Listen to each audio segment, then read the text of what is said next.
Hi guys. I'm Dr. Mugilan.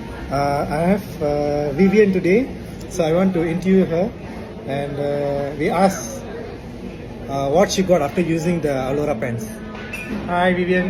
Hai, nama saya Vivian. Okey, Vivian dari Kelantan. Okey, sebelum Vivian guna Alora pen ni kan, Vivian ada masalah krem kaki, kejang kaki yang sangat-sangat teruk. Masa tu kan hampir setiap bulan juga kena.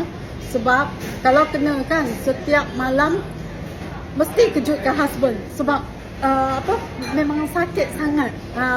Lepas tu sampaikan husband cakap, dah lah, saya nak tidur ni, tak boleh ke? You tak payah panggil saya. Sampai macam tu. Lepas tu Vivian pun berikhtiar lah dengan Alora pen. Walaupun tahu Alora pen dapat membantu kan, so Vivian beli satu helai untuk cuba sendiri.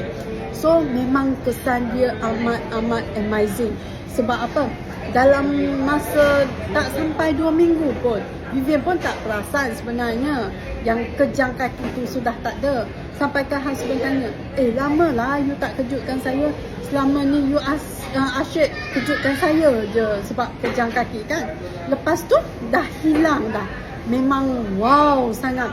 Lepas tu Vivian rasa betul lah, pakai Alora pen je terus hilang dah. Okey, saranan Vivian kepada pengguna, memang harga mahal, tapi lepas kita gunakan kita akan rasa kesan dia sendiri.